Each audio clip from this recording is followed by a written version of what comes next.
In this video, I will introduce you to Neets Switching Relay 8. I will show you what is in the box, what the relay box can actually do, the default setup, how to control it via RS-232 or network, how to configure it with Neets Project Designer, how to control it from a third-party control system, and some tips and tricks for you to get the most out of the features. Let's have a look at what is in the box. You'll find one Neets Switching Relay 8, a power cable, connectors for all the available ports, 8 cable binders, 2 cable relief brackets, 2 cable relief covers, screws for the brackets and covers, and the Switching Relay 8 manual. The Switching Relay 8 has many great features besides the 8 relays. It can extend your control system with extra RS-232 or I/O ports. It has built-in screen control, so you only have to define the screen's up and down time once, leaving the timing up to the relay box. The control can be managed from I/Os, RS-232, or network, from Neets or a third-party control system. Furthermore, the Switching Relay 8 is also easy to install. All cables are connected with Phoenix connectors, so you can easily prepare your cables before you connect them.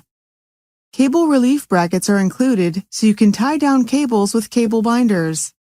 Switching Relay 8 is rack-mountable and only takes up 1 U. It also has 8 test buttons for the relays, so you can test your relay connection without having to power up the control system. By default, the Switching Relay 8 is configured to link the I/O pins to the relays. Let's have a look at the I/O pins. You control the I/O by pulling it low, or explained in another way, by making a short circuit between the I/O pin and ground, like this. The I/O pins each control a relay. I/O1 controls Relay 1, and I/O2 controls Relay 2, and so on. If you want to control one or more relays from a Neets control system, you just have to connect it to the I/O ports. If you decide to use RS-232 to control the Switching Relay 8, you have to connect your control system to port 1. TX1 is connected to RX1, RX1 to TX1, and ground to ground. Neets Switching Relay 8 is fully integrated with Neets Control System and Project Designer. For third-party control systems, you can find the control commands in the manual. By default, one RS-232 line only allows connection to a single device. But with the Switching Relay 8, you can use the RS-232 loop-through feature to connect the relay box without using an extra RS-232 port. Neets Switching Relay 8 is not limited by the baud rate, so each port can run at separate baud rate and still be working. From RS-232, you can also control the 8 I/O ports. They can be used as both inputs or outputs. Besides RS-232, you can control the Switching Relay 8 via network. Like RS-232, you have full control of the 8 I/O ports. And with network control, you can use both RS-232 ports to extend your system. Or you can configure one or both of the RS-232 ports to send infrared codes. The Switching Relay 8 is a powerful device with many features, which is easy to configure using Neets Project Designer and a Neets control system. You can find the Neets Switching Relay 8 device in the device list.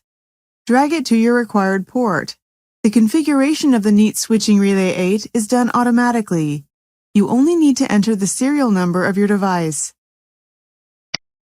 You can see the ports on the Switching Relay 8 are shown directly in the software. And you can drag devices directly to these ports. To configure the relays, you simply drag in a screen and set the up and down time and click Add.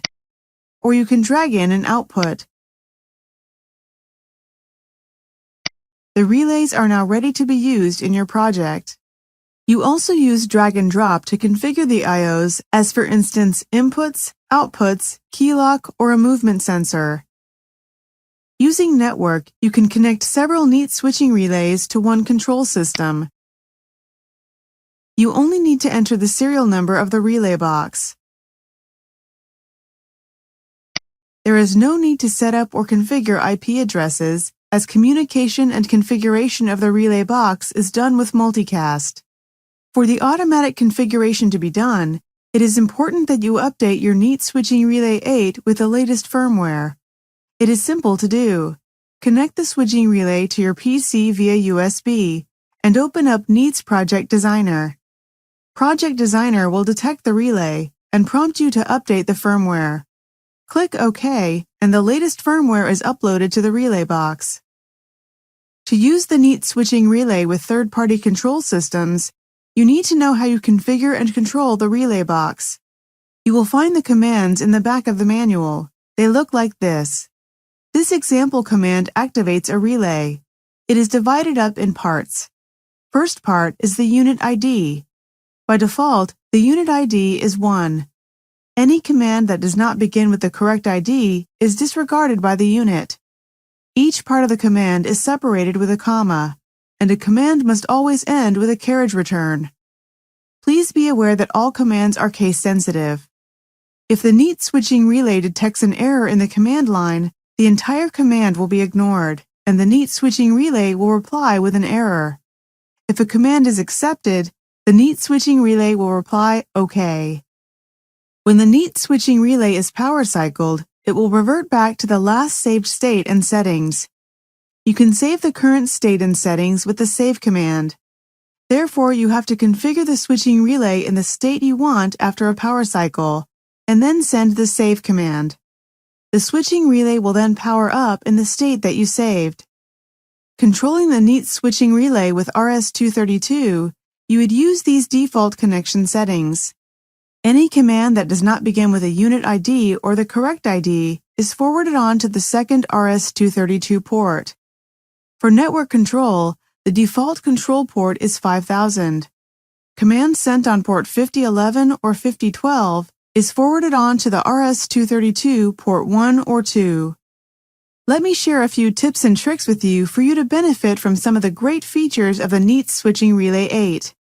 If you use the switching relay with a third-party control system, you can use RS-232 loop-through feature to daisy-chain more units together. You would need to set a different ID on each of the switching relays. Neets would recommend that you do not daisy-chain more than 8 units together in a chain. The Neets Switching Relay ID can be changed by RS-232, Network, or the test buttons. Let me demonstrate how it is done. When connecting the power to the switching relay, you will see that power is blue, and one of the relay lights is on. This is the current ID. To change this, connect the power, and within the first 5 seconds, hold one of the test buttons until the unit restarts and the correct ID is shown. If there is an error in the system, it will be displayed on the relay LEDs. When an error occurs, the power LED will flash red, and the I/O LEDs will indicate the error type. You can find a list of errors in the manual. If you want to reset the Neets Switching Relay, you can at any time hold the relay test button 1 and 8 down until the unit reboots and resume the factory settings. Thank you for watching. To learn more, please visit neets.dk.